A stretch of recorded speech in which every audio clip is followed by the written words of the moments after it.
Jadi sebetulnya kita teman-teman aktivis 98 itu sebagian kita melakukan satu diskusi tentang problem bangsa ini, Bung Refli. Di antara problem yang paling serius adalah problem korupsi.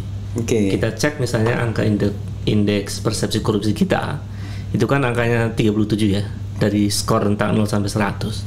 Itu angka terburuk. Lalu kita lihat ini problem korupsi begitu susah ya diberantas. Nah, lalu kita lakukan studi sebetulnya ada istilah erzak kapitalisme itu. Erzak kapitalisme. Yoshihara Konio ya. Betul. Ada juga beberapa teori tentang apa yang disebut dengan trading influence. Nah, saya kira ini salah satu faktor yang memungkinkan menyebabkan praktek korupsi itu kemudian makin merajalela. Nah, lalu kita analisis tuh, adakah kasus-kasus yang aneh? Dan kita kemudian menemukan, ini ada kasus aneh nih.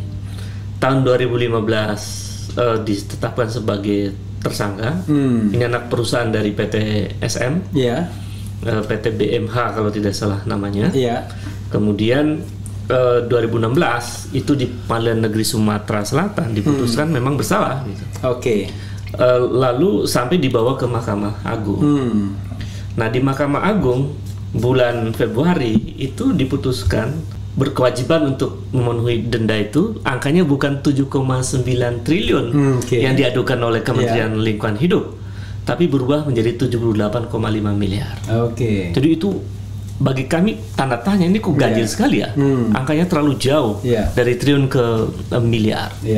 Lalu kita cek, ada nggak peristiwa yang terkait dengan kekuasaan atau anak-anak kekuasaan? Ternyata itu kan peristiwa Februari ya, Bung. Januari itu didirikan satu perusahaan yang didirikan oleh 2 anak presiden, ditambah 1 orang, AP namanya. Nah, AP ini anak dari petinggi PTSM. Anak dari petinggi PTSM. Ini aneh. Mungkinkah, kan kita tanda tanya. Mungkinkah ini ada pengaruh dari relasi bisnis anak presiden dengan anak dari perusahaan PTSM, petinggi dari PTSM. Lalu 6 bulan kemudian, ini kita jadi aneh, Bung Refli. 6 bulan kemudian, perusahaan yang didirikan oleh 2 anak presiden dan AP ini mendapatkan suntikan dana penyertaan modal nilainya 71 miliar dari perusahaan Ventura. Nah, perusahaan ini pendirinya itu ternyata juga salah satu petinggi dari PT SM. Jadi jejaringnya ke situ. Sebegitu mudahkah memberikan penyertaan modal 71 miliar kepada perusahaan yang baru berdiri? Dan perusahaan ini kan waktu itu belum apa-apa, ya kan? Ternyata tidak hanya sekali, Bung Refli. Beberapa bulan kemudian diberi lagi 28 miliar ke perusahaan ini. Jadi totalnya ya kami hitung sekitar 99,3 miliar. Beberapa bulan kemudian itu prosesnya terjadi saat kasus pembakaran hutan itu juga terjadi. Tidak hanya pertama itu tadi, tapi juga ada 2 kasus lagi dari anak perusahaan ini yang kasusnya nggak ditindaklanjuti. Nah, kemudian salah satu anak presiden membeli sahamnya 188 juta lembar itu di bulan November 2020 2021 ya. November baru-baru ini aja ya. Beberapa hari kemudian petinggi PTSM yang GS ini, yang anaknya bergabung bersama itu, diangkat menjadi duta besar di salah satu negara Asia. Pertanyaannya, adakah korelasi itu? Itu keganjilan itu menimbulkan persoalan di publik. Maka saya kira KPK perlu melihat persoalan ini, karena spirit kita juga bukan spirit subjektif ya, tapi spirit untuk kepentingan negara lebih besar. Bahwa KKN itu disebutkan dalam TAP MPR kan, nomor 11 dan itu alasan kita reformasi kan? Dan itu alasan kita reformasi. Bahwa TAP MPR menyebutkan pelanggaran pemerintahan harus bersih, jujur, adil, dan terbebas dari praktek KKN. Saya secara pribadi yang kebetulan memang saya aktivis 98, jadi nggak bisa dilepaskan dari dari itu ya, Bung Refli. Yeah. Karena melekat spirit 98 itu tidak pernah akan hilang pada semangat kami untuk melihat bahwa gerah dan kecewa dengan pelaksanaan rezim kali ini yang memang ya indeks persepsi korupsinya buruk dan termasuk ke demokrasi yang makin memburuk. Bisa saja tafsirnya itu kebetulan, tetapi kebetulan ini menjadi aneh ketika kemudian kita melihat perusahaan ini ternyata ada relasi bisnis dengan anak dari perusahaan PT SM itu yang berperkara dalam perkara yang sangat besar ya 7,9 triliun. Jadi bagi kami melihatnya ini keganjilan Bung Refli. Yang keganjilan ini harus kita pertanyakan. Jadi nanti KPK akan menelusuri kebenaran dari dugaan itu. Jika perusahaan yang diberikan 99,3 miliar itu di dalamnya bukan anak presiden, apakah perusahaan Ventura ini akan memberikan? Itu tanda tanya besar. Apalagi zaman COVID begini. Apalagi di zaman COVID, begitu mudahnya percaya sama perusahaan yang baru berdiri ya. Kalau kita lihat posisi KPK hari ini ya, di tengah munculnya semacam public distrust ya terhadap KPK setelah agenda kemarin pelemahan KPK itu. Tentu saja ini momentum bagi KPK untuk menunjukkan kepada publik bahwa KPK betul-betul ingin memberantas korupsi. Jadi ini ruang yang memungkinkan KPK untuk bangkit menunjukkan kepada publik bahwa KPK bekerja serius. Dan saya kira ini salah satu moral akademik adalah mengatakan sesuatu yang benar. Artinya nanti biar KPK yang membuktikan. Agendanya lebih substantif sih, Bung Refli Karena bagi kami kita ingin menghadirkan good governance. Nah, salah satu indikator dari good governance yang memang menjalankan pemerintahan dengan bersih, dengan jujur. Nah, kalau kemudian kasus ini diungkap dan menjadi terang benderang kan, untuk menjawab pertanyaan-pertanyaan yang ganjil tadi, misalnya mengapa dengan mudah mendapatkan penyertaan modal, kemudian mengapa juga petinggi PT SM itu kemudian diangkat menjadi duta besar misalnya, dan ternyata anak dari petinggi PT SM ini juga adalah bekerjasama dengan anak presiden.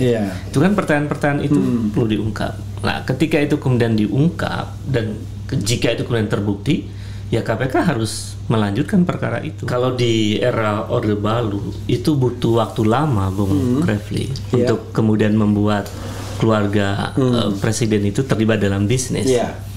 Kalau ini belum 10 tahun ya. Saya bilang, ini terlalu luar biasa.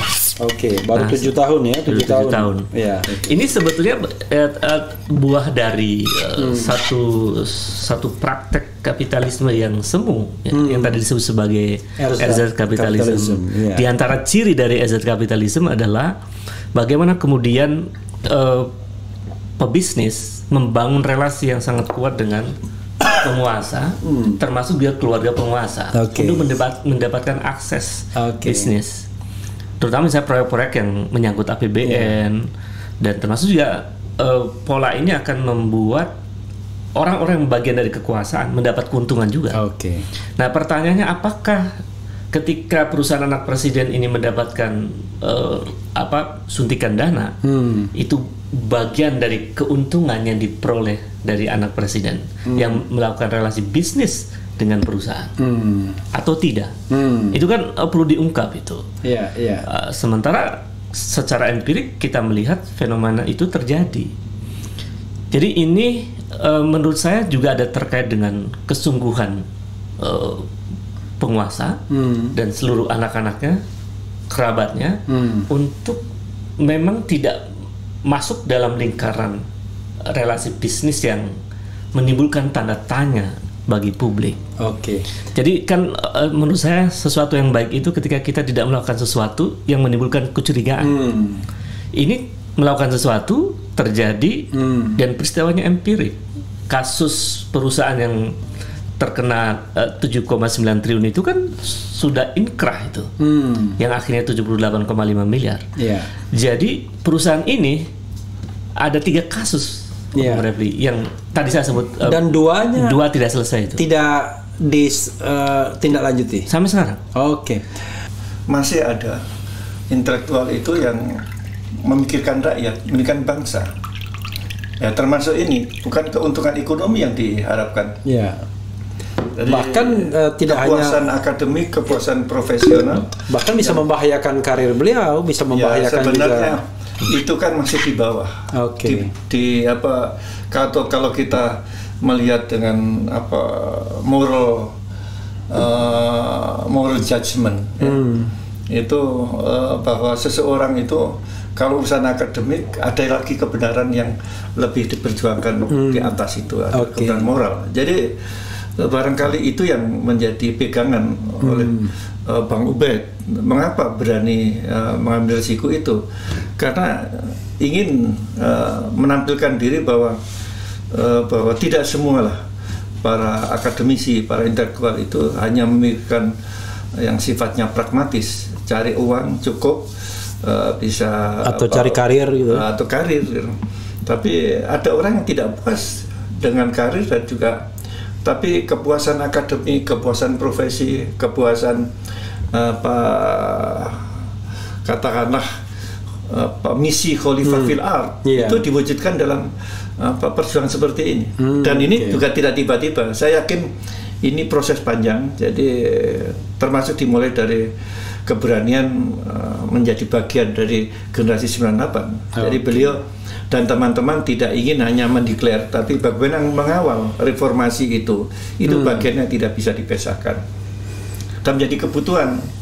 Jadi ingin memainkan peran, jadi tidak hanya menjadi follower lah, tapi menjadi trendsetter dari bagaimana tidak hanya follower tapi frontliner ya, mau di depan. Nah, ini yang saya kategorikan Bang Ubaid ini masuk intelektual yang memiliki orientasi untuk publik. Jadi saya kira sah-sah saja dan itu sebenarnya setiap kampus harus ada. Kalau tidak ada begitu, wah repot. Mahasiswa ini mau diajari apa?